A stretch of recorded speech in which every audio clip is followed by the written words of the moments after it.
10 fit দৈর্ঘ্য, বিরাট বড় খাল, 10 ফিট ডিপ, 3 কিলোমিটার গভীর খনন হবে, খাল খনন হবে, পরিখা খনন হবে 3 কিলোমিটার, 10 ফিট চওড়া, 10 ফিট ডিপ, বিরাট বড় খাল খনন করতেছিলেন।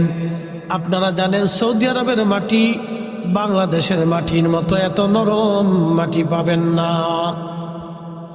জায়গায় জায়গায় পাথর, মাটি খনন করতে হলেও অনেক বড় কষ্ট হয়। 3000 সাহাবী একাধারে খাল খনন করতেছিলেন। আল্লাহর নবী নিজেও খাল খনন করতেছিলেন। তো খাল খনন করতে করতে একটা মস্ত বড় পাথর পড়ে গেল। 10 ফিট চওড়া, 10 ফিট দৈর্ঘ্য, 10 ফিট গভীর, বিরাট বড় একটা পাথর পড়ে গেল। সাহাবীরা বলেন, ইয়া রাসূলুল্লাহ, এত বড় পাথর যদি খালের মধ্যে থাকে, নবীজি আমরা যুদ্ধ করতে পারবো না। তারা এই পাহাড়, এই পাথর বেয়ে বেয়ে তারা আমাদেরকে আক্রমণ করবে, আমরা বিপদগ্রস্ত হয়ে যাব। আল্লাহ নবী একটা হাতুড়ি নিয়ে পাথরের কাছে গেলেন, পাথরের মধ্যে একটা আঘাত করলেন।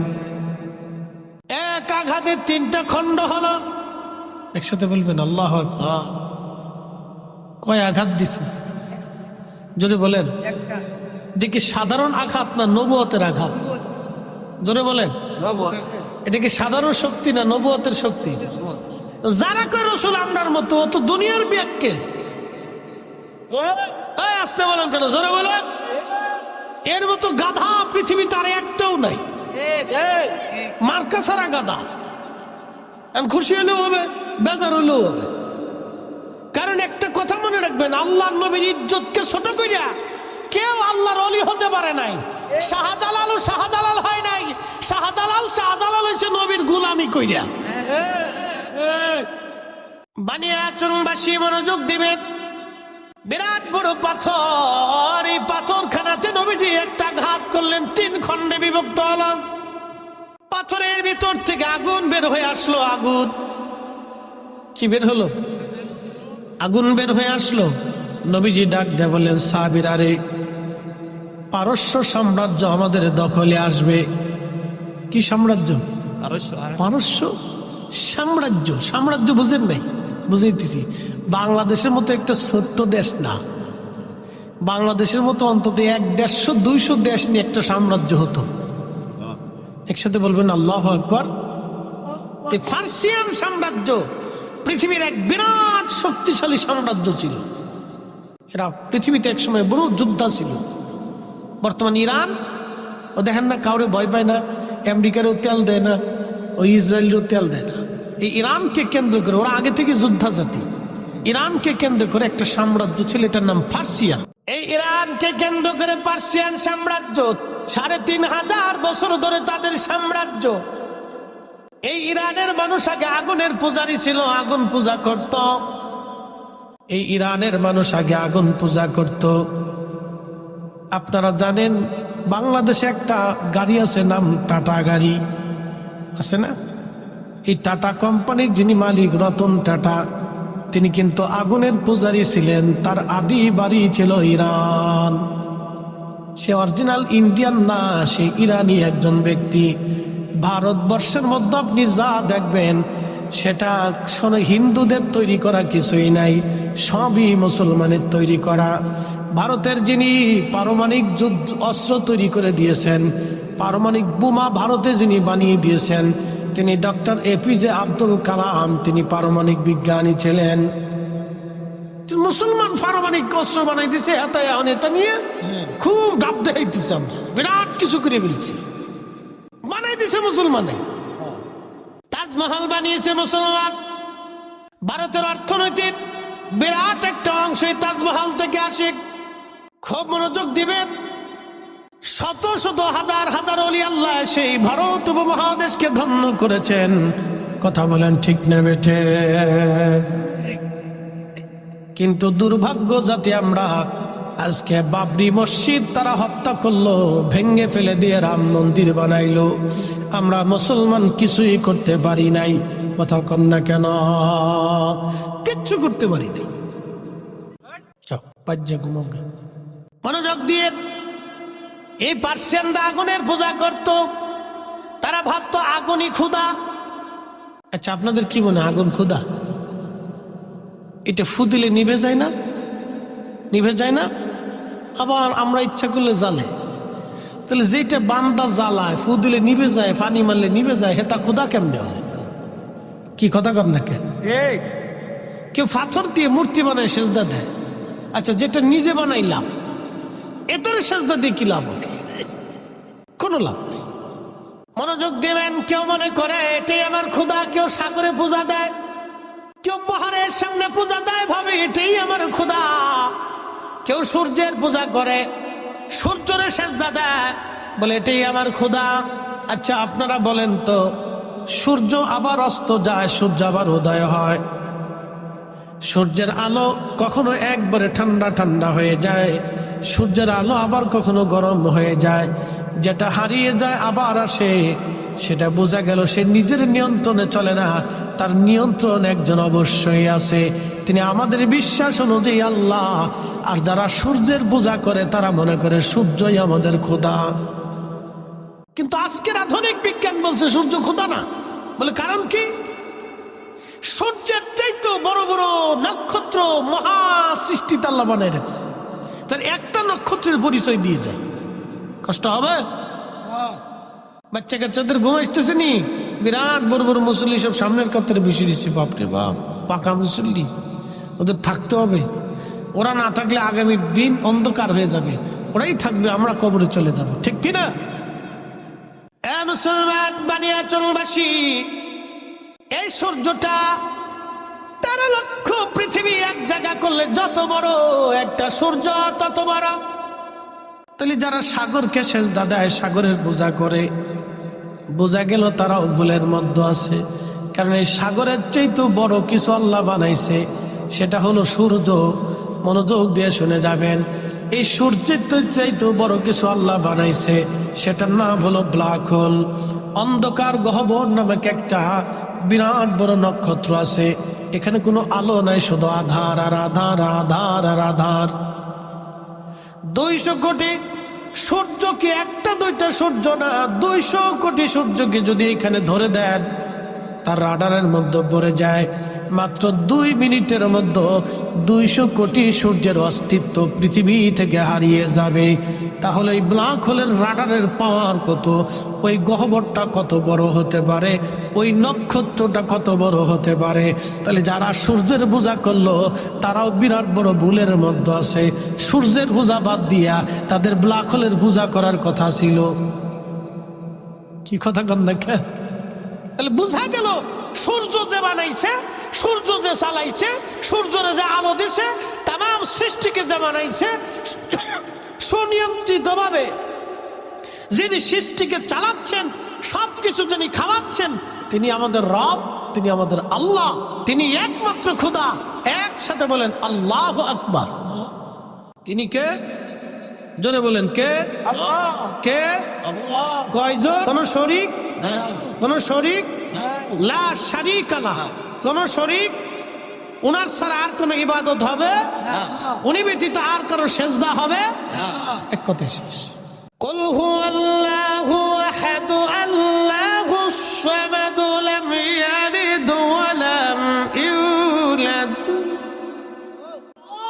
মক্কার কাফেররা এসে নবীকে আক্রমণ করলো খন্দকে। কারণ কি? আল্লাহ রসুল বলেন আল্লাহ এক, কাফেররা বললো না আল্লাহ এক না। মক্কার ঘরের মধ্যে 360টা মূর্তি তারা বানাইলো, এক এক খোদার এক এক মূর্তি তারা বানাইলো। তারা ভাবতো ওই খোদা, সেই খোদা, সেই খোদা, ওই খোদা। তাদের ধারণা অনুযায়ী বিদ্যার এক খোদা আছে, পানির এক খোদা আছে, বৃষ্টির আর এক খোদা আছে, মেঘের আর এক খোদা আছে, আসমানের এক খোদা আছে, জমিনের এক খোদা, আলোর এক খোদা, আধারের এক খোদা। এমন করে দেবতা হতে হতে বিদ্যার দেবতা, টাকার দেবতা, খাবারের দেবতা, স্বাস্থ্যের দেবতা, ওষুধের দেবতা, এইরকম দেবতা হতে হতে হতে হতে হতে হতে তাদের মধ্যে যৌবনের দেবতা আছে। কি পাগল দেশে! যৌবনের দেবতা আছে। এরকম দেবতা হতে হতে হতে হতে একটা দুইটা দেবতা না, তাদের মতে 33 কোটি দেবতা হইছে। কত কোটি? আদতে যদি 33 কোটি দেবতা হইতো তাহলে পৃথিবীতে মানুষের মারামারি করার দরকার ছিল না, দেবতারে ফিটি করতে করতে শেষ। এই কথা কর না জোরে বলে। বর্তমান পৃথিবীতে বিশ্ব দুই ভাগে বিভক্ত। আবার বলি, বর্তমান পৃথিবী বিশ্ব কয় ভাগে বিভক্ত? এক ভাগ হচ্ছে রাশিয়া, আর একটা হচ্ছে আমেরিকান বেল্ট। দুই মাতুব্বর সারা পৃথিবীতে এখন, দুই মাতুব্বরি করে, আমেরিকান বেল্ট, রাশিয়ান বেল্ট। আমেরিকার হচ্ছে ন্যাটো, আর রাশিয়ার হচ্ছে চীন, ইরান, উত্তর কোরিয়া, হেতা নিজে টিজে দিয়ে আরো দেশ দিয়ে মোটামুটি একটা বেল্ট। দুই গোষ্ঠী সে আমরা পৃথিবী শাসন করব বলে। কারণ কি? আমেরিকা ডলার দিয়ে পৃথিবী শাসন করে। বলে কিভাবে? বাংলাদেশে কোটি কোটি টাকা আছে, খাবার আছে, সব আছে, কিন্তু ডলার নাই। আপনি ব্যবসা করতে পারবেন না, বিদেশ যাইতে পারবেন না, আমদানি করতে পারবেন না, রপ্তানি করতে পারবেন না। কি এক আজব কারখানা, চিন্তা করেন তো। আমার মাল উনার ডলার দিয়ে বেচতে হবে, আমি মাল কিনবো উনার ডলার দিয়ে কিনে আনতে হবে। তার মানে হচ্ছে নীরবভাবে উনি আমাদেরকে, বাংলাদেশকে শাসন করে। কথা বুঝেন নাই মনে হয়? আমার ইউনুস কাকু তিনি কিন্তু আমেরিকাতে গিয়ে আসছেন। ভাবতেছেন যে বিরাট ভালো হয়েছে, এত ভালো না। সবগুলা কিন্তু এক জায়গায়, ওই জাতিসংঘের ওখান থেকে জ্বালার আসার দিব, তাই কিচ্ছু না। আমাদের এই দেশে ডলার যদি না থাকে তো কিচ্ছু নাই। যদি আমেরিকা বলে যে তোমার দেশ থেকে আমরা গার্মেন্টস নেবো না, টাকা দেবো না, টাকা নেব না, আমদানি রপ্তানি সব বন্ধ, বাংলাদেশ 6 মাসে ফকির হয়ে যাব। আপনি ঠিক বললেন ঠিক, না ঠিক বললেন ঠিক। আমেরিকার সাথে যুদ্ধ করে দেন, তাই বুঝবেন জ্বালা কারে কয়। এটা হচ্ছে পৃথিবী তারা শাসন করে। কি শাসন করে? যারা বলেন কি শাসন করে? পৃথিবী শাসন করে। এইভাবে সারা ওয়ার্ল্ড তারা শাসন করে। রাশিয়া চাইতেছে আমরাও শাসন করব। তাহলে দুই ভাগে বিভক্ত, তারা কর্তৃত্বের জন্য মারামারি করবার চায়, যুদ্ধ করতে চায়। ক্ষুধা যদি দুইজন হইতো, আমি বুঝাইতে চাইতেছি এটা, ক্ষুধা যদি দুইজন হইতো, একজন রাতের ক্ষুধা আরেকজন দিনের ক্ষুধা, তো রাতের ক্ষুধা কইতো আমি রাত বেশি করে দিব, দিনের ক্ষুধা বলবো রাতই আসবে না। তো এই নিয়ে দুই ক্ষুধার ভিতরে মারামারি করতে করতে, ক্ষুধায় পিটি করতে করতে একবারে এই বান্দার জান শেষ। বান্দার যুদ্ধ করা লাগতো না, ক্ষুধাই মারামারি করে শেষ হয়ে যেত। কি কথা কর না কেন? তাহলে রব কয়জন? না একসাথে বলেন, রব কয়জন? একসাথে বলেন, কয়জন? আল্লাহ ছাড়া আর কোন মালিক নাই, কোন খালিক, কোন রব নাই। বিশ্বাস আছে? কথা বলেন, আছে?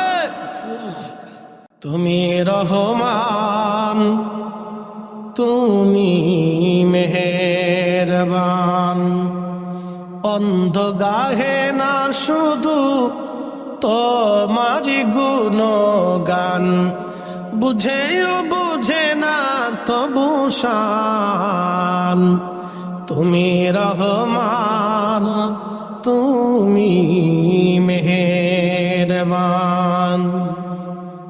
কখনো তোমাকে যদি ভুলি, হেদায়েতের আলো জেলে নিও কাছে তুলি, ঠাই দিও প্রিয়তম অগমহিয়ান। তুমি রহমান, তুমি মেহেরবান। আল্লাহ নবী পাথরে আঘাত করলেন, আগুন বের হয়ে আসলো। নবীজি বললেন সাহাবীরা রে, পারস্য সাম্রাজ্য আমাদের দখলে আসবে। তখন কাফির এবং মুনাফিক যারা ছিল তারা বলল, হায় হায়, মুহাম্মদ পাগল হয়ে গেছে। দেখো, সে নিজে জান বাঁচানোর জন্য কেবলমাত্র পরীক্ষা খনন করতেছে, আর তারা নাকি পারস্য সাম্রাজ্য বিজয় করবে। কিন্তু সেই দিন সাহাবীরা বিনা বাক্যে, বিনা দলিল আমার রসুলের কথা মেনে নিয়েছিলেন, বিশ্বাস করেছিলেন। হ্যাঁ, রসুল বলেছেন পার্সিয়ান সাম্রাজ্য বিজয় হবে, ঠিকই পার্সিয়ান সাম্রাজ্য বিজয় হবে। একবার জোরে বলা যাবে কি ইয়া রাসূলুল্লাহ? বানিয়াচুনবাসী মনোযোগ দিবেন। পাথরে একটা আঘাত করার কারণে 3টা টুকরা হলো। এরপরে নবীজি আর একটা আঘাত করলেন, বাকি খণ্ডগুলি 3টা করে খণ্ড হয়ে গেল। 3 খণ্ড 9 খণ্ড হলো, ওখান থেকে আগুন বের হয়ে আসলো। নবীজি বললেন, সাহাবীরা রে, রোম সাম্রাজ্য বিজয় হবে, রোম সাম্রাজ্য বিজয় হবে।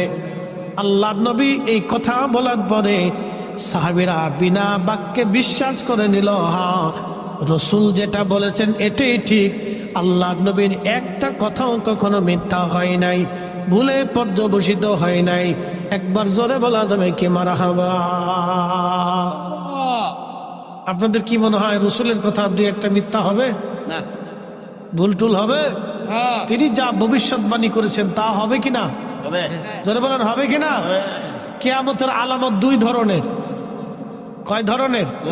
একটা আলামতে সুগরা, আলামতে কুবরা। বসে যান, ভালো করে শুনে যান। আলামতে সুগরা হলো ছোট ছোট আলামত, আলামতে কুবরা হচ্ছে বড় বড় আলামত। বড় আলামত আসার আগে পৃথিবীতে ছোট ছোট আলামত আসবে। বড় আলামতের মধ্যে অন্যতম আলামত হলো ইমাম মাহাদি দুনিয়াতে আসবে। কিন্তু ইমাম মাহাদি দুনিয়াতে আসার আগে আলামতে সুগরা সংগঠিত হবে। তার একটা আলামতে সুগরা হলো উম্মত নামাজ মেরে ফেলবে। বলে হুজুর, উম্মত কিভাবে নামাজ মারবে? সুদও খাবে, নামাজও পড়বে, ঘুষও খাবে, নামাজও পড়বে, অকাম কুকাম করবে, নামাজও পড়বে। এই নামাজের 4 পয়সাও মূল্য নাই। কথা কন না কেন? আমি আর একটু ভালো করে বুঝাই, মনোযোগ দিন। আপনি মসজিদে যে নামাজে দাঁড়াইছেন কিন্তু ওযু নাই, নামাজ হবে? যদি মসজিদে যাওয়ার আগে শুয়োরের গোশত খাইয়ে, রুটি দিয়ে খাইয়ে, ফ্রাই ট্রাই করে খাইয়ে আপনি নামাজে দাঁড়ান, যদি মেসাব টেসাব করিয়া একবারে সেন্ট পেট বাইরে উজু টুজু করে গোসল টোসল করিয়া একবার সুন্দর করে ফাগড়ি ফুগড়ি বাইন্দে, জুব্বা জাব্বি বাইন্দে, সৌদি আরবের মদিনার আতর মাখাইয়া, মক্কার আতর টাতর মাখাইয়া, সুন্দর একটা মক্কা মদিনার থেকে যায় নামাজ আনছেন, এটি বিছাইয়া সারা রাত্রে নামাজ পড়ছেন, কিন্তু খাইয়েছেন শুয়োরের গোশত। একসাথে বলেন, জোরে বলেন, জোরে বলেন, হবে? হবে তো তা যদি না হয়, তো সুদের টাকার ঘুষের টাকা দিয়ে গরুর গোশত খেয়ে নামাজ পড়লে তা কেমনে হবে? কি কথা কন না কেন? জোরে বলেন। কোন সুযোগ আছে? কোন সুযোগ নাই। আল্লাহ পাক, জোরে বলেন আল্লাহ কি? না না, জোরে বলেন আল্লাহ কি? নবী কি? আল্লাহ কি? রসুল কি? তো আল্লাহ তার রসুল যদি পাক হয়, তো আল্লাহ পাক ছাড়া, তার রসুল পাক ছাড়া কবুল করে না। কি কথা কন না কেন? পাক হইতে হবে। কষ্ট হলি হইতে কিছু করার নাই, বেজার হলেও হইতে কিছু করার নাই। বাবা, হক কথা তিতা লাগে। হক কথা কি লাগে? দেখেন না, রাজনীতিবিদরা খালি ক্ষমতায় যাওয়ার লাগে সবাই কিন্তু পাগল। হাসতে কনকে, জোরে বলেন। সবাই ক্ষমতার লেগে পাগল। কারণ কি জানেন? ক্ষমতায় গেলে রাতারাতি ধনী হওয়া যায়। এটা কিন্তু একদম মিছে কথা না। সব খালি এর লেগে পাগল হয়ে যায়। আমরা তো পাগল হই না। জীবনে দেখছেন আমি কইছি আমি এমপি হবো, মন্ত্রী হবো, মিনিস্টার হবো, প্রধানমন্ত্রী হবো, হইছিনি না? আমরা তো পাগল হই না। তার একবার পাগল হই কে রে? তো বুঝে যান। প্রিয় উপস্থিতি, ভালো করে বুঝে যাবেন, দুনিয়াতে সবাই ক্ষমতার জন্য পাগল। যারা ক্ষমতা নিতে যায় সব দলই ক্ষমতার জন্য পাগল। কারণ কি, ক্ষমতার জন্য এত পাগল কেন হয়? নিশ্চয় কোনো স্বার্থ আছে, সেই জন্যই তারা ক্ষমতার জন্য পাগল হয়। কিন্তু আপনারা যারা এখানে বসে আছেন, আপনারা বুঝি টেন্ডার মেন্ডারও কিছু পাবেন। তাহলে কেন বসে গেলেন? আপনাদের উদ্দেশ্য আল্লাহ এবং তার রসুলকে খুশি করা। কথা বলেন ঠিক কিনা? একই মানুষ, একই চামড়া, একই চোখ, একই কাঠ, একই দেহ, একই খাবার, একই ভাত। আপনিও যে ভাত খান, প্রধানমন্ত্রীরাও সে ভাত খায়, কোটিপতিরাও সেই ভাত খায়। আপনি যেই বেগুন খান, তিনি একই বেগুন খায়। আপনি যেই মাছ খান, তিনি তার চাইতে বেশি ভালোটা খায় না। আপনি খান টাটকা, আরে খায় ফ্রিজেরটা।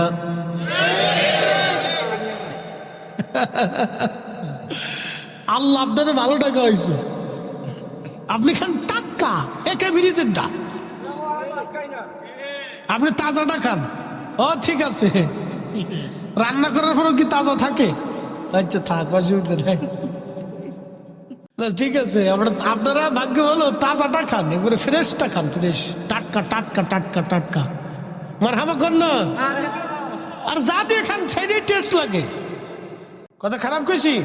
এখন বলি জবাব দিবেন তো, আল্লাহর সিদ্ধান্তের বাহিরে আপনি কি একটা ভাতের দানা বেশি খেতে পারবেন? বিশ্বাস আছে ভাই? একটা দানা বেশি খাওয়ার সুযোগ আমাদের নাই, কোনো সুযোগ নেই। হাজার কোটি টাকা ব্যাংকে ভরে থাকবে, খাইতে পারবে না। দেখবেন যে ওই আপনার কি কয়, ওই যে ডায়াবেটিস, প্রেশার, হার্ট, এইটা সেইটা, কিডনি ফিডনি, এইটা ভিতরে সব পার্টস পাতি সব লুজ হয়ে গেছে, লুজ। এটা কি পানি? চা, কিন্তু ভিতর তো লাল পানি, কিন্তু এটা মদ না। এরকম কিছু রঙের লাল পানি খেয়ে তারপরে ঘুমায়, ঘুম আসে না। শোক নাহি রে সুখ পরাণের পাখি, লাল পানি খাইয়া হেতায় ঘুমাই পড়িয়া থাকি, হেতার সুখ নাই রে। শান্তিকে আমরা দেব না আল্লাহ দেবে? আল্লাহ, আল্লাহ দেয়। আপনি শুকরিয়া আদায় করেন, এদের 500 বছর আগে আপনি জান্নাতে যাবেন। একসাথে বলেন আল্লাহু আকবার। এ বাপ, কত বছর আগে? 500। আল্লাহ রসুলের একটা কথাও কখনো মিথ্যা হবে না, ঠিক কিনা? 500 বছর আগে। বলে হুজুর কোন 500? দুনিয়ার না, এক সেকেন্ড করে, এক সেকেন্ড করে 60 সেকেন্ড 1 মিনিট, 1 মিনিট করে 60 মিনিট 1 ঘন্টা, 1 ঘন্টা করে 24 ঘন্টা দিন ও রাত, 24 ঘন্টা দিন ও রাতে, 365 দিনে 1 বছর, 1 বছর করে 50,000 বছর এক জায়গা করলে যত বড় হবে, হাসরের একটা দিন হবে তত বড়। সেই দিনের 500 বছর আগে গরিবরা জান্নাতে চলে যাবে। যে সুবহানাল্লাহ কবেন না, বুঝবো আপনার মতো কিপটে আর দুনিয়াতে নাই। জবানটা খুলে দে, একসাথে বলেন আল্লাহু আকবার। ইয়া রাসূলুল্লাহ, ইয়া হাবিবাল্লাহ, ইয়া রাসূলুল্লাহ, ইয়া হাবিবাল্লাহ। আমার মতো নিদান কালে থাকি নবীজি আমার শিয়রে, করিব চুম্বন কদম ধরিয়া, ইয়া রাসূলুল্লাহ, ইয়া রাসূলুল্লাহ। মাতা পিতা যাহাদের অন্ধকার কবরে, দেখি নবীজি মায়াবী নজরে, তরায়া লইও হাসর মাজারে, তরায়া লইও হাসর মাজারে।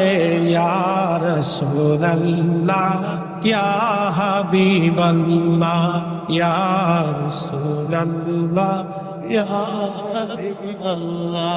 আল্লাহুম্মা সাল্লি আলা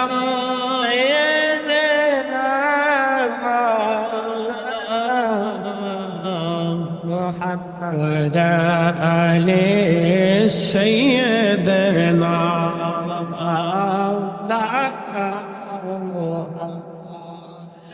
বানিয়াচুংবাসী মনোযোগ দিবেন, রোম সাম্রাজ্য বিজয় হবে।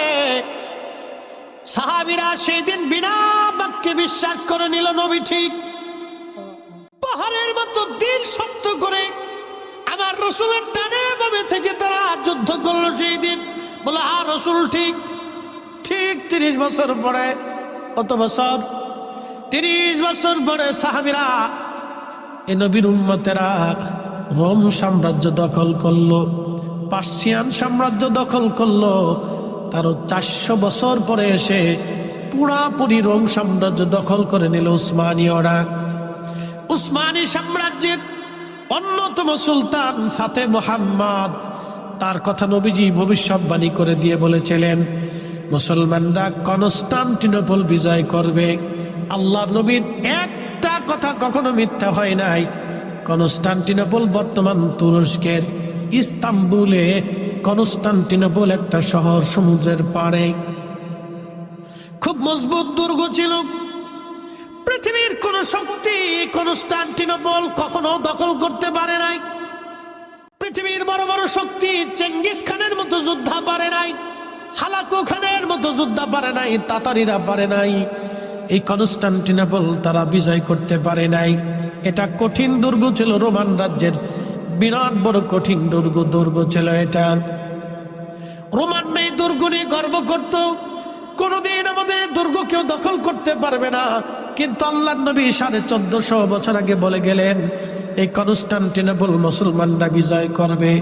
এই কনস্টান্টিনোপলে যারা যুদ্ধ করবে, নবীজি বললেন যারা এই যুদ্ধে বিজয় অর্জন করবে তারা প্রত্যেকের আল্লাহ মাফ করে দিবে, জান্নাতি বানায় দিবে। আমি সেই বিজয় বীরকে কতই না উত্তম সুরতে দেখতেছি। সুলতান ফাতে মুহাম্মদের কথা নবীজি ভবিষ্যৎবাণী করে গিয়েছিলেন। আমি তাকে দেখতেছি কতই না উত্তম চেহারার অধিকারী, আর তার সৈন্যরা কতই না উত্তম জিহাদ অনুপ্রাণিত। একবার জোরে বলা যাবে আল্লাহু আকবার। নবীজি বললেন 600 বছর আগে কনস্টান্টিনোপল বিজয় হলো। 600 বছর পরে, একসাথে বলবেন আল্লাহু আকবার। কত বছর আগে বলেছিলেন? 600 বছর আগে বিজয় হলো।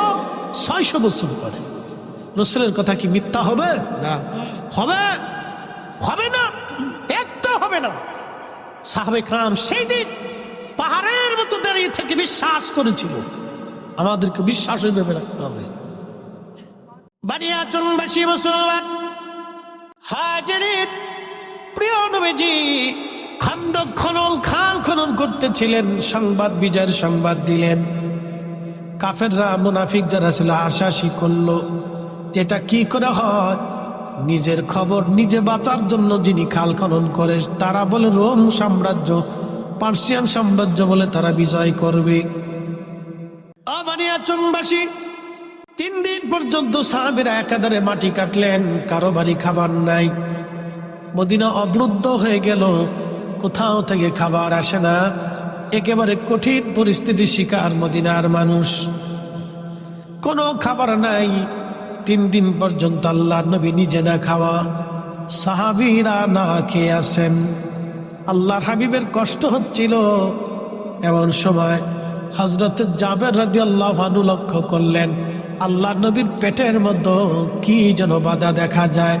জিজ্ঞেস করলেন, হুজুর পেটের মধ্যে কাপড় দিয়ে কি চাপ দিয়ে বেঁধে রেখেছেন? নবীজি ডাক দিয়ে বললেন, জাবের রে, খোদার যন্ত্রণা নিবৃত করার জন্যে আমি পেটের মধ্যে পাথর চাপা দিয়ে কাপড় দিয়ে বেঁধে রাখছি, যাতে আমার ক্ষুধায় কষ্ট না হয়। জাবের বলতেছে, হুজুর আমি কি মরে গেছি? আপনি কেন আগে বলেন নাই আপনি ক্ষুধার্ত? ইয়া রাসূলুল্লাহ, আপনি আর মাটি কাটবেন না, আপনি বসেন, আমি বাড়ি থেকে দৌড়ে আসব, দেখে আসি ঘরের মধ্যে কি আছে। হযরত জাবেরের বাড়ি থেকে জাবাল আবু সিলা একবারে পিছনেই।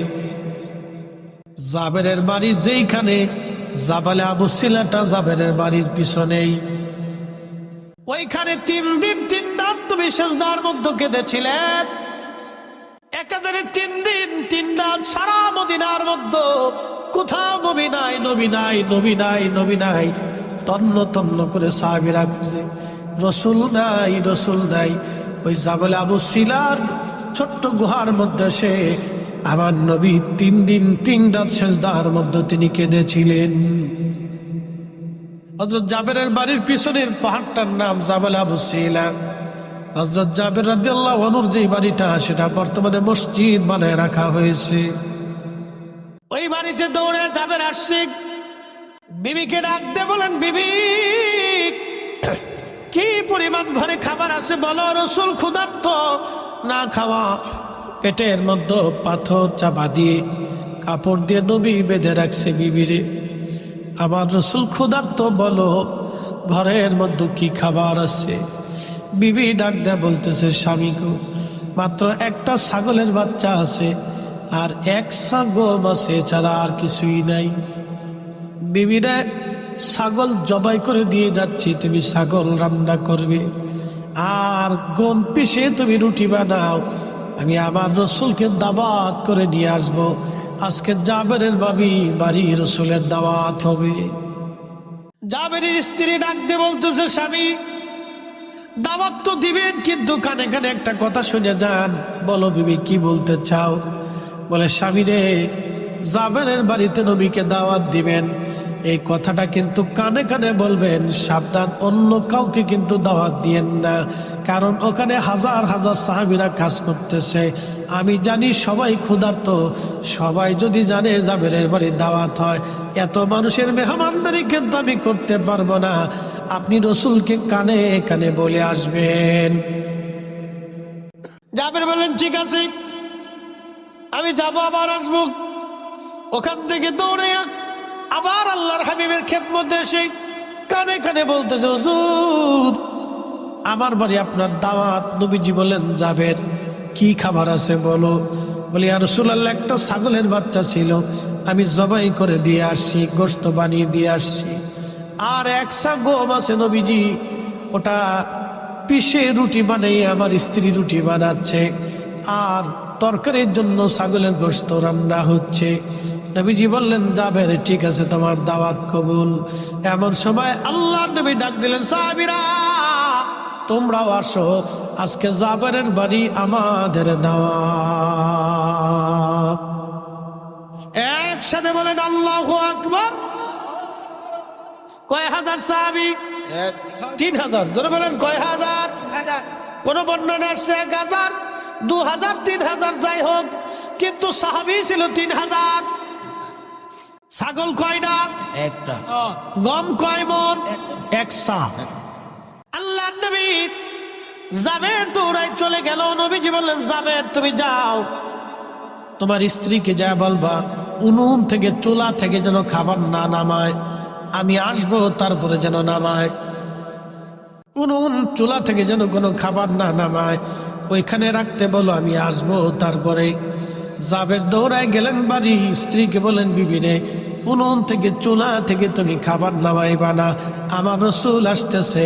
আল্লাহ নবীর পিছে পিছে একজন না, দুইজন না, 3000 সাহাবী সবাই পিছে পিছে রওনা দিয়ে চলে গেলেন। হযরত জাবেরের বাড়ি হাজার হাজার মানুষ। একসাথে বলবেন আল্লাহু আকবার। আজকে তাবারক কয় দেখছি? তাবারক দেখছি কয়টা? 60 না? আচ্ছা 60 রাখলাম, ধরে 60।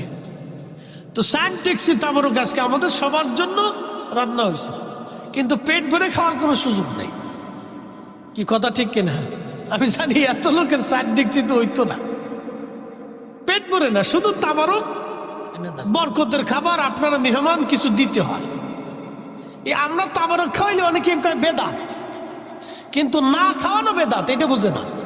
কি কথা কর না, খাওয়াইলে সুন্নত, না খাওয়াইলে বেদাত। এই কথা খারাপ কইছি? রাসূলের কথা মিথ্যা হবে। আল্লাহর নবীকে জিজ্ঞেস করা হলো, ইয়া রাসূলুল্লাহ, ইসলামের মধ্যে উত্তম কাজ কি?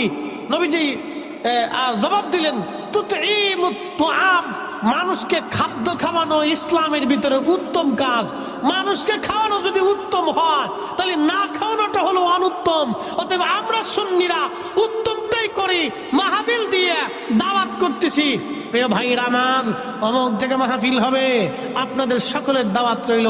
মুফতি শহীদুল ইসলাম ফরিদী সাহেব প্রধান মেহমান, প্রধান বক্তা, ওবায়দুর রহমান জালালী বিশেষ মেহমান, কারি হেলাল উদ্দিন বাহারি সাহেব আপনার প্রধান আলোচক, আপনাদের সকলের দাওয়াত। কমিটি আপনাদেরকে দাওয়াত করে আনলো, ওয়াজ শোনাইলো, কিন্তু খাওয়ান দিল না। তো কেমন হইলো? আপনারা তো কমিটির মেহমান। কি কথা কর না, কমিটির কি তো মেহমানকে তো পানি হইলো খাওয়াই, কথা কর না কেন? মেহমানকে পানি হইলেও তো খাওয়াইতো। কি কথা কর না কে? আপনারা কি মেহমান? জোরে বলেন, আপনারা কি মেহমান? কারা মেহমানদারি করবে? কমিটির দায়িত্ব আপনাদেরকে মেহমানদারি করা, তারা আপনাদেরকে দাওয়াত দিচ্ছে। তো পানি হলে তো খাবে, আমরা যেমন চা খাওয়াইতেছে, আপনার তো চা হলেও খাওয়াইবো। কি কথা কর না কে? তো সেখানে তাবারক খাওয়ানোর পর একদলের শরীরে চুল কাঁপে কাঁপে দা। আরে বেটা, আমরাই তো অরিজিনাল সুন্নত করতেছি। কি কথা কর না কে? দিছি সাইডে দলিল দিয়ে দিছে, এবার খাওয়াই দেহ কেমন লাগে। মিলাদুন নবীর মাহফিল দিলে তাবারক খাইলে তোমরা সিন্নির লোভে যাও, এমন ভাবলো যে বিরাট বড় বুজুর্গ। বাপরে বাপরে, বুজুর্গ নিজের খাওয়ানোর মুরত নাই, আরেকজনে খাওয়াইলে আবার বেদাতের ফতোয়া। কষ্ট হচ্ছে আপনাদের? উচিত কথা নয়, বেজার হয়ে যায়। তাহলে আল্লাহ রসুলের হাদিস আপনি মিথ্যা বলেন, যে রসুল ভুল বলছে বলেন আপনি। তো এই মত মানুষকে খাও, সই বুখারীর হাদিস, খাও মানুষকে। একসাথে বলবেন না মারহাবা? আচ্ছা, আপনার বাড়িতে আমি মেহমান, কি হইলাম? আপনি আমারে, আল্লাহ রসুল বলছেন উম্মত তোমরা যদি আখিরাতে বিশ্বাসী হও তো মেহমানকে সম্মান করো। মেহমানকে কি করো? সম্মান করো। আচ্ছা, মেহমান হয়ে আমি বাড়িতে গেলাম, আপনি বলেন হুজুর আপনার ওয়াজ বিরাট শুনা শুনি, সারা রাত্র শুনি, হুজুর বসেন। বসে দিয়ে আপনি চলে গেছেন, আর খোঁজ নাই, সারাদিনও আপনার খোঁজ নাই। আমি বই রয়েছি তো বই রয়েছি, খাওয়ার নাই, পানি নাই, জিজ্ঞাসা নাই, কিছু নাই, চা নাই। মেহমান কি সম্মান করা হলো না? হ্যাঁ, এটা কি না, এটা খুব ভালো করে দিচ্ছে। বাপ রে বাপ, কালা বানাই দিচ্ছে একবার, ওরা করে দিচ্ছে যে খা, তুই খা, তুই খা, খা, খেয়ে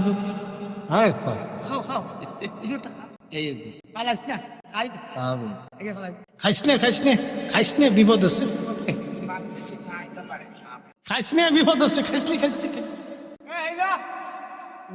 সহজ সরল মানুষ কোন দিকে যাইব, তাল পাইতেছে না, তাল পাইতেছে না। বনে গেলে বনে যায় গে, তো জানাজা পরে যাবো আজকে ইনশাল্লাহ, চিন্তা নেই। একসাথে বলি না আল্লাহু আকবার, নারে তাকবীর, নারে রিসালাত। বাবাজি, বিরোধিতা করা যায়, রান্না বান্না করে খাওয়াই দেখেন জ্বালাকারে কয়, এগুলো করবেন না। মানুষকে আল্লাহর দিকে আমাদের কাজ হচ্ছে উদ্বুদ্ধ করা, ঠিক কিনা? কাজের দিকে, কি কাজের দিকে? নেক কাজের দিকে উদ্বুদ্ধ করা, বিরোধিতা করা। কিছু ভাইরা করে এটা দলের টানে, ভাই কিসের টানে? দলের টানে তা করে, এগুলো করবেন না। প্রিয় ভাই আমার, আপনার কারণে যদি 10 জন লোক রিজিক থেকে বঞ্চিত হয়, জবাবদিহিটা কিন্তু কিয়ামতে আপনাকেই দিতে হবে। কথা ঠিক কিনা? কি জবাবদিহিটা আছে না? আছে। আপনি ধরেন একটা কুত্তাকে খাবার দিতে গেলেন, কাকে? কুত্তাকে। আরেকজনে বাধা দিল, ধর কুত্তারে কি খাওয়াবি, চল। কিয়ামতের ময়দানে কুকুর মামলা করবে, ইয়া রাব্বি, এ বান্দা আমাকে খাইতে দিতে চাইছিল, কিন্তু এই বান্দা আমাকে নিবৃত্ত করে দিছে, আমার রিজিক থেকে বঞ্চিত করছে, আল্লাহ বিচার চাই। ফায়সালা কে করবে? আল্লাহ। এই জন্য এগুলি হিসাব করে চলতে হবে, বিচার অবশ্যই হবে। প্রিয় ভাই আমার, আল্লাহর নবী সমস্ত সাহাবী নিয়ে যখন জাবেরের বাড়ি গেলেন, হযরত জাবের রাদিয়াল্লাহু আনহু বাড়ি যাওয়ার পরে জাবেরের স্ত্রী দেখা স্বামীরে ডাক দেখায়, তাড়াতাড়ি এদিকে আসেন, আপনি করছেন কি? বলে কি করলাম রে বিবি? আপনারা না বললাম কানে কানে নবীকে দাওয়াত দিবেন, এত সাহাবী দাওয়াত দিছেন, বাড়ি তো খাবার নাই, আমি কেমনে মেহমানদারি করব বলেন? একসাথে বলবেন আল্লাহু আকবার। তারা মেহমানকে খাওয়ানোর জন্য কেমন উদগ্রীব ছিল, আর আমরা খালি বেদাতের ফতোয়া মারতেছি না, খালি ফতোয়া মারতে পারি আর কি। এ মুসলমান, খুব মনোযোগ দিবেন। হযরত জাবের ডাক দিয়ে বলতেছে, বিবি রে, আমি কি আর দাওয়াত দিয়েছি? আমি তো রাসূলকে দাওয়াত দিয়েছিলাম, কিন্তু সব সাহাবী ক্ষুধার্ত, কোন সাহাবীর খাবার ঘরে নাই। 3 দিন তারাও ক্ষুধা নিয়ে আল্লাহর হাবিবের সাথে মাটি কাটতেছিল। বিবি রে, নবী একা খাবে, সাহাবীরা না খেয়ে থাকবে, এটা হতে পারে না। সেই জন্য আল্লাহর নবী আমাদের সবাইকে দাওয়াত করে নিয়ে আসছে। একবার জোরে বলা যাবে কি মারহাবা? আমরা হুজুরের মাহফিলে এসে আমরা কি খাবো না আপনারাও খাবেন? কথা কন না কেন? একসাথে বলেন, আল্লাহর নবী একা খাইছে না সবাইরে নিয়ে খাইছে? জোরে বলেন, একা খাইছে না সবাইরে নিয়ে খাইছে? তো রাসূল যদি সবাইরে খাওয়াইতে পারে নিজে সহ, তাহলে আমরা কেন পারতাম না? কি কথা কন না কা? আমি মাহফিলে এসে খাবো আর বেদাতের ফতোয়া দিব, তা তো হয় না। না, এটা হচ্ছে কি, অনেকে বুঝে না, দলের টানে বলে ফেলায়, ঝুঁকে ঝুঁকে বলে ফেলায়। কিন্তু ঝুঁকে ঝুঁকে বললে তো আমার জবাবদিহিতা আছে বাবা, কথা ঠিক কিনা? জবাবদিহিতা তো আছে। ধরেন অ্যাটেনশন, একজন মসজিদে যাচ্ছে, আর আপনি তারা বললেন দেখ বেটা, হ্যাঁ কাজ আছে সব পরে যাইছে। আচ্ছা, সে এই কারণে নামাজ পড়লো না, কিয়ামতের ময়দানে কে জবাব দিবে? ফরিদি সাহেব দিবে না আপনি দিবেন? আপনাকে দিতে হবে। যে বাধা দিবে তাকে দিতে হবে। তো এই জন্য নেক কাজে আমাদের বাধা দিতে হয় না, উৎসাহিত করতে হয়। আল্লাহ নিজে উৎসাহিত করছে এই আয়াত দিয়ে। فَمَن يَعْمَلْ مِثْقَالَ ذَرَّةٍ خَيْرًا يَرَهُ وَمَن يَعْمَلْ مِثْقَالَ ذَرَّةٍ شَرًّا يَرَهُ।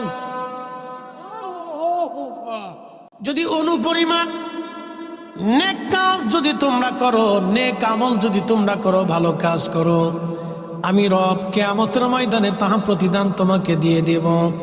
আর অনুপরিমাণ যদি খারাপ কাজ করো, আমি আল্লাহ সেটাও তোমাকে প্রতিদান দিয়ে দিব।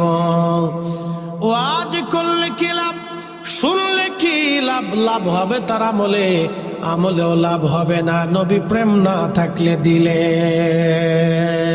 কথা কন, কথা বলেন। রসুল প্রেম না থাকলে জিন্দিগির আমলেও কাজ হবে। এই যে বুড়া কলা দেখিয়ে দিলাম, যদি দলিল থাকে কোনোদিন দিন, কিয়ামত পর্যন্ত খুঁজবেন দলিল পাবেন না। রসুলের মোহাম্মত ছাড়া জিন্দিগির সব আমল মিথ্যা হবে। নামাজ হবে না, রোজা হবে না, জিকির হবে না, হাত হবে না, কোনোটাই আল্লাহর দরবারে মঞ্জুরি রাখবে না যদি আল্লাহর রসুলকে মোহাম্মত আপনি করতে না পারেন, ঠিক কিনা? জ্ঞানী যারা বুঝে তারা শুধু ইশারায়, নাদানের বোঝাইতে পারে আছে কে কোথায়। জ্ঞানীর মতো জ্ঞানী হলে অল্প কথায় বুঝে, কসুর মতো কসু হলে অল্প জালে সিজে। আল্লাহ বলেন অনুপরিমাণ নেক কাজ যদি তুমি করো, তার প্রতিদান আমি তোমাকে দিয়ে দেব, এবং গুনার কাজ যদি অনুপরিমাণে করো, তার প্রতিদান তুমি পাবে। মনোযোগ দিয়ে কথাগুলি শুনবেন। এর অর্থ হলো নেকের কাজ যত ছোট হোক ছাড়বো না। যারা বলেন নেকের কাজ যত ছোট হোক ছাড়বো না, গুনাহের কাজ যত ছোট হোক করব, গুনাহের কাজ যত ছোট হোক করব। জোরে খুশ বলাফান, জোরে বলিস গুনাহের কাজ। আবার দাঁড়ায় মুতিস না কালকে, তারা সেন খুলে দাঁড়ায় সেলিব্রেশন স্টার্ট করে। ভালো করে সহান বাবা, গুনাহের কাজ যত ছোট হোক করব, গুনাহের কাজ যত ছোট হোক করব, নেকের কাজ যত ছোট হোক ছাড়ব। তাহলে মানুষকে খাওয়ানো কি গুনাহ না নেক? দুরূদ শরীফ গুনাহ না নেক? কোরআন তেলাওয়াত গুনাহ না নেক? এরপরে দলবদ্ধ ভাবে দোয়া গুনাহ না নেক? তাহলে আমার মিলাদ বেদাত কেমনে হইল? কোরআন তেলাওয়াত হয় মিলাদে, দুরূদ শরীফ হয় মিলাদে, কথা কন না, ঠিক কিনা?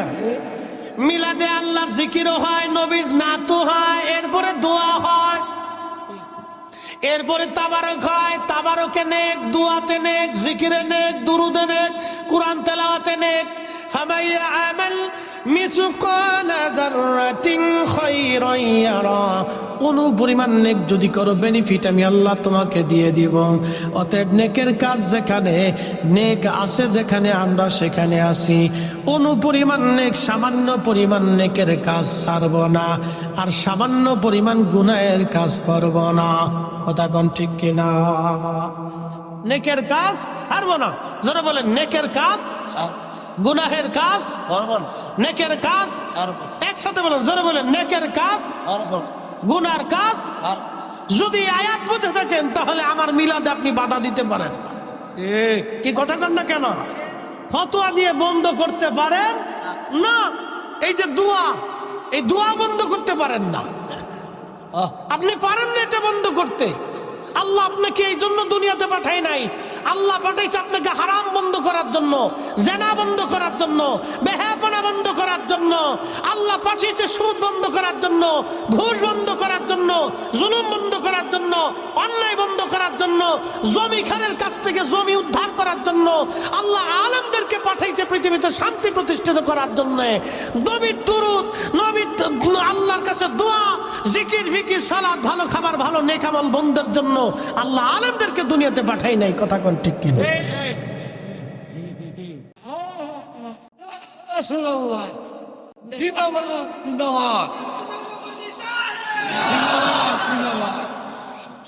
বুঝতে কি আর কোনো অসুবিধা আছে? আমি একবারে সহজ সাবলীল ভাবে আপনাকে বোঝানোর চেষ্টা করছি। বাবাজি আমার, আল্লাহ আমাদেরকে প্রত্যেকে আল্লাহর আদালতে দাঁড়াইতে হয়, কথা ঠিক কি না? একটু জবান খুলে দুরূদ শরীফ পড়েন, আল্লাহুম্মা সাল্লি আল্লাহু আকবার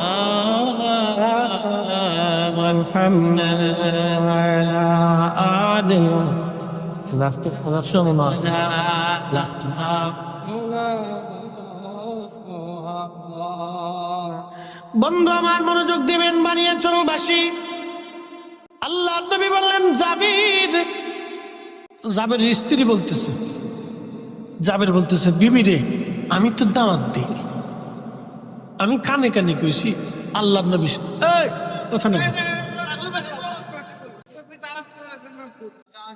ও তারাস না, তারাস হয়েছে, তারাস হয়তো অনেক সিনেন। আচ্ছা হইলো তারাসই কইলাম, গ্রামের নাম কইলে বোঝা গেল গ্রাম প্রেমিক। কি প্রেমিক? গ্রাম প্রেমিক, কথা নাই। তারাসই মুসলমান, তারাসই, এটা তারাসই নাম কি? তা এর অর্থ কি? গ্রামের নাম। আচ্ছা আমি কই শোনেন, আমি গেছি ভারতের এক জায়গা এই কুচবিহার মাহফিল করতে, এলাকার নাম হচ্ছে গাদুহুতা। এলাকার নাম কি? গাদুহুতা। নারায়ণগঞ্জে আছে পাগলা, এরপরে আছে ২৫০০। কি নামের নাম? আমাকে ফরিদপুরে আছে বাঙ্গা, জোড়া লাগে নাই। নাম আছে মধুখালী, কিন্তু মধু নাই। আছে বোয়ালমারি, কিন্তু বোয়াল নাই। ও তো কোয়ালিটির নাম। বানিয়াচং কে নাম দিছে জানি না, বানিয়াচং এটা কি নাম? অর্থ কি, কিসের? কিচ্ছু বুঝলাম না। বানিয়াচং বা বানিয়াচং যাই কন আর কি, কোনো অর্থ খুঁজে পাই না। এটা কি সংস্কৃতি ভাষা না বাংলা ভাষা না হিন্দি ভাষা না উর্দু ভাষা, তাও কইতে পারি না। নাম হয়েছে আর কি। যাই হোক, বানিয়াচং। এরপরে আমাদের ফরিদপুরে একটা গ্রামের নাম আছে ১০,০০০, আর একটা গ্রামের নাম আছে গোড়াদহ। ১০,০০০ গোড়াদহ থেকে একজনের বউ ফালাইয়া ১০,০০০ গেছে। বেটায় ফরিদপুর যে মামলাদের সাল লেখেন, গোড়াদা থেকে বউ ফালাইছে ১০,০০০। দারোগা সাহেব বুঝে কস না বুঝে কস, স্যার বুঝছি তো করতেছে। গোড়াদা থেকে বউ ফালাইছে ১০,০০০। বুঝতে কস না বুঝতে কস, সারা বউ তো আমারটা গেছে, আপনার তো গেছে না। লেখেন গোড়াদা থেকে বউ ফালাইছে, এক গ্রাম থেকে ১০,০০০ বউ চলে গেল, কেউ দেখে নাই। স্যার গ্রামের নাম ১০,০০০, তা তো কমিছে গ্রাম ১০,০০০। তারা সেই মাসে মনোযোগ দিবেন। হাজিরিন, আল্লাহ নবীর সাহাবী জাবেরের স্ত্রী বলতেছে, স্বামী রাসূল যেহেতু দাওয়াত দিয়েছে, তাহলে আমার আর কোনো চিন্তার কারণ নাই, কারণ আল্লাহ নবী নিজে হাতে পেরে খাওয়াবে, আমি আর চিন্তা করতেছি না। একবার জোরে বলা যাবে কি মারহাবা। সাহাবীদের একই দেখছেন রাসূলের প্রতি বিশ্বাস দেখেন, আরে জীবনের সব কিছু দিয়ে তারা সাহাবীরা নবীকে বিশ্বাস করত, কথা ঠিক কিনা? আমার চিন্তা নেই। আল্লাহর নবী বললেন, জাবের তোমার স্ত্রীকে ভিতরে যেতে বলো। ভিতরে চলে গেল। উনুন থেকে হযরত জাবের নবী বললেন, খাবারগুলি নামাও, কাপড় দিয়ে ঢেকে দাও। তরকারির পাত্র নামায়া কাপড় দিয়ে ঢাকা হলো, রুটির পাত্র নামায়া কাপড় দিয়ে ঢাকা হলো। আল্লাহর নবী বললেন, জাবের রে, সব সাহাবীদেরকে কাতার করে বসতে বলো। সব সাহাবী কাতার করে বসে গেলেন। ৩,০০০ সাহাবী কাতার করে বসা। নবীজি ৩টে রুটি হাত দিয়ে ঢুকাইলেন বাম হাত দিয়া। আল্লাহর নবী পাত্রের উপরে হাত মোবারক রাখলেন, ডান হাত দিয়ে ৩টে রুটি নিলেন। আবার তরকারির পাত্রের মধ্যে হাত দিয়ে নবী ১ চামচ তরকারি নিলেন। এইভাবে দিতে দিতে দিতে দিতে একজন না দুইজন না ৩,০০০ সাহাবীর সামনে খাবার চলে গেল। একবার জোরে বলা যাবে কি আল্লাহু আকবার।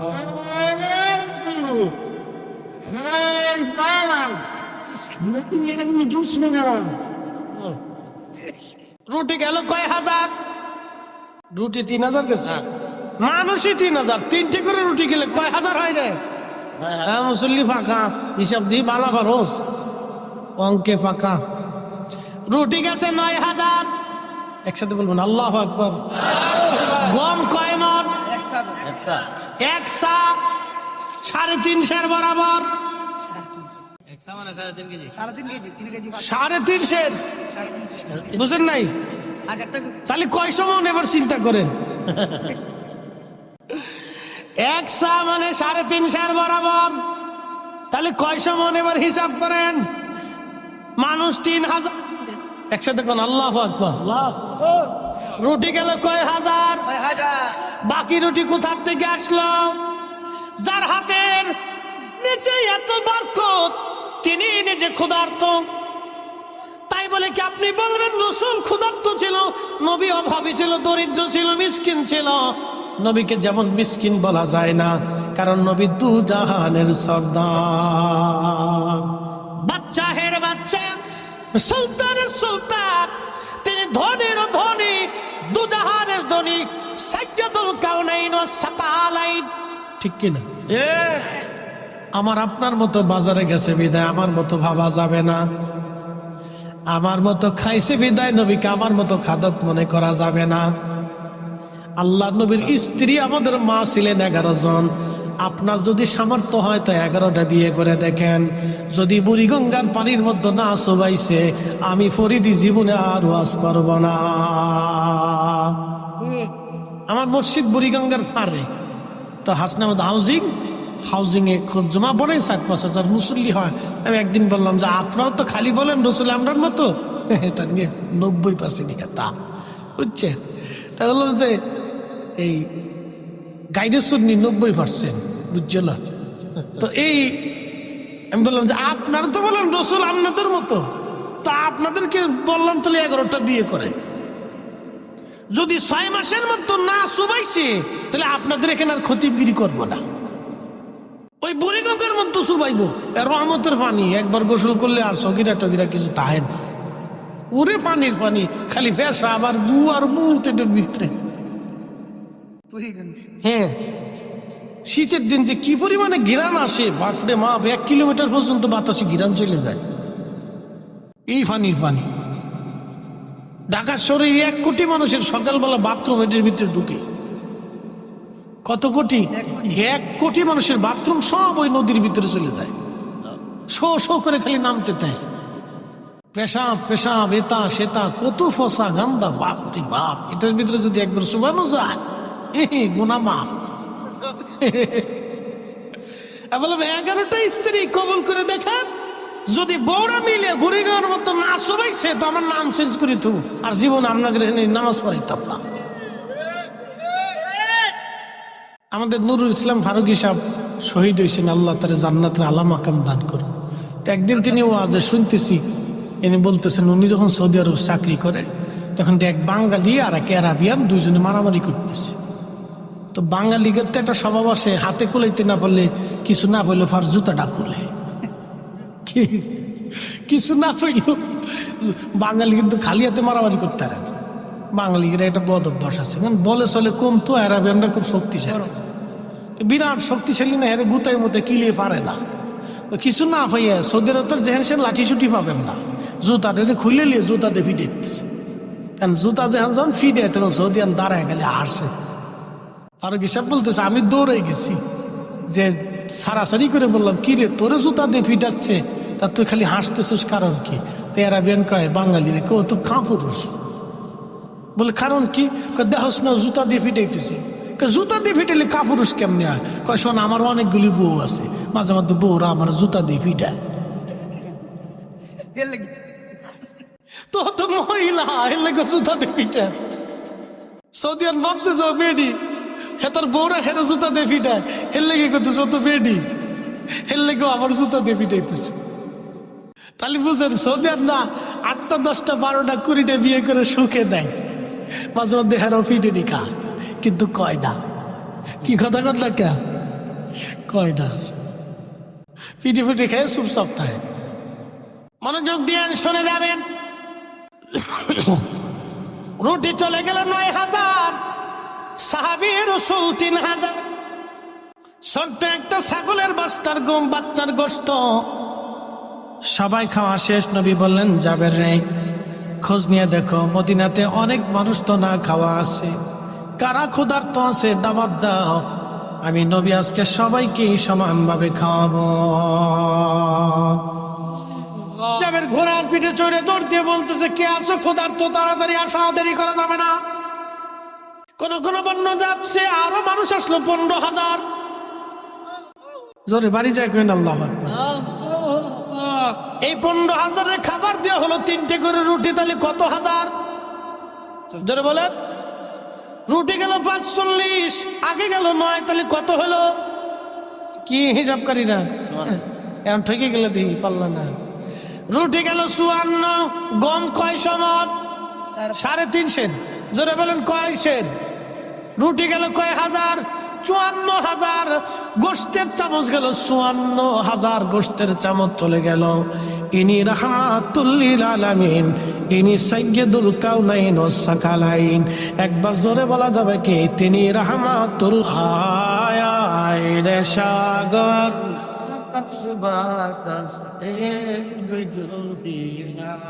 ত্রিভুবনের প্রিয় মোহাম্মদ এলো রে দুনিয়ায়